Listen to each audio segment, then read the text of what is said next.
माँ की गुफा में छुपा है चमत्कारी रहस्य। यह सिर्फ एक गुफा नहीं, यह एक रहस्य है, एक शक्ति है, एक अनुभव है। माँ वैष्णो देवी की पवित्र गुफा, जहाँ हर भक्त की आत्मा कांप उठती है, जहाँ नजरें झुक जाती है और जहाँ ईश्वर को महसूस किया जा सकता है। आज की हमारी कथा उसी गुफा के चमत्कारी रहस्य पर आधारित है। एक ऐसा रहस्य जिसे विज्ञान भी समझ नहीं पाया और जिसे केवल श्रद्धा से ही जाना जा सकता है। कहानी शुरू होती है राहुल शर्मा नामक एक नौजवान से। दिल्ली का रहने वाला, पढ़ा लिखा, आधुनिक सोच रखने वाला। वो हमेशा कहता, मैं भगवान को नहीं मानता, ये सब अंधविश्वास है। लेकिन जीवन जब करवट लेता है तो इंसान को भी झुकना पड़ता है। राहुल के पिता की तबीयत अचानक बिगड़ गई। डॉक्टर ने जवाब दे दिया। माँ ने कहा, बेटा एक बार माँ वैष्णो के दरबार में जाकर मनौती मांग आओ, शायद कोई चमत्कार हो जाए।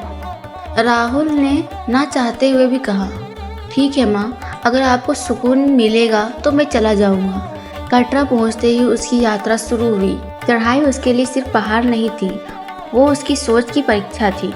रास्ते में जब उसने जयकारे सुने, बोलो श्री वैष्णो माता की जय, तो उसके दिल में कुछ हिला, जैसे एक अनदेखी शक्ति उसे खींच रही हो। गुफा के बाहर पहुंचकर राहुल ने पहली बार अपने अंदर एक शांति महसूस की। जैसे ही वो गुफा में प्रवेश करता है, वहाँ की हवा बदल जाती है। घंटिया की गूंज, दीवारों से टपकती जलधाराएं और वो 3 पिंडियाँ जो माँ के 3 स्वरूपों को दर्शाती है, महाकाली, महालक्ष्मी और महासरस्वती।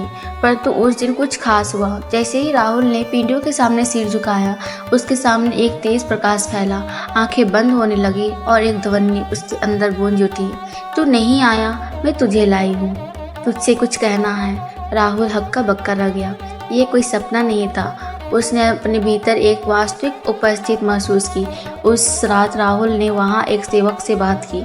सेवक मुस्कुरा कर बोला, ये कोई आम गुफा नहीं है साहब, ये वो स्थान है जहाँ तीनों देवियाँ स्वयं विराजमान हैं। यहाँ हर वर्ष हजारों चमत्कार होते हैं, पर माँ किसी को नहीं दिखती, सिर्फ उन्हें जिनका माँ बुलावा भेजती है। राहुल ने पूछा, इस गुफा में ऐसा क्या है? सेवक बोला, इस गुफा में छुपे हैं वो रहस्य जिनसे जीवन की राहें बदल जाती है। कोई यहाँ बीमारियों से मुक्त हो जाता है, कोई दरिद्रता से राजा बन जाता है और कोई अपनी आत्मा को पा लेता है। गुफा से लौटने के बाद राहुल का व्यवहार बदल गया। उसके शब्दों में नम्रता थी, आंखों में शांति, मन में श्रद्धा। घर पहुँचते ही उसने देखा कि पिता की हालात सुधर चुकी थी। डॉक्टर ने कहा, ये तो चमत्कार है, उम्मीद नहीं थी। राहुल ने एक कोना पकड़ा और वहाँ माँ वैष्णो की तस्वीर रख दी।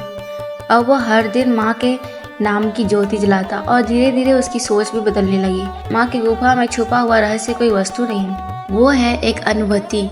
वो है एक अनुभूति, एक ऊर्जा जो केवल वहाँ जाकर ही महसूस की जा सकती है। जो इंसान एक बार भी वहाँ सच्चे मन से गया, उसके जीवन की दिशा हमेशा के लिए बदल जाती है। राहुल अब एक प्रसिद्ध लेखक बन चुका था। उसकी किताब द केव ऑफ फेथ दुनिया भर में पढ़ी गई। लेकिन जब कोई उससे पूछता, आपका जीवन कैसे बदला, तो वो बस मुस्कुरा कर कहता, माँ की गुफा में एक चमत्कारी रहस्य है जो मुझे वहाँ मिला। वो शब्दों से नहीं कहा जा सकता। आज भी उस गुफा में हर साल लाखों लोग आते हैं, कुछ मन्नत लेकर, कुछ श्रद्धा से, पर जब वो माँ की आंखों में देखते हैं तो बस एक ही भाव होता है, मैं कुछ भी नहीं, माँ तू ही सब कुछ है।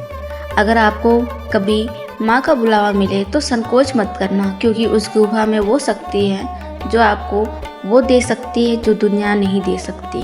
अगर आपको हमारी यह कहानी पसंद आई तो कृपया करके इस वीडियो को लाइक करें, शेयर करें और पुनीत स्टूडियो को सब्सक्राइब करें।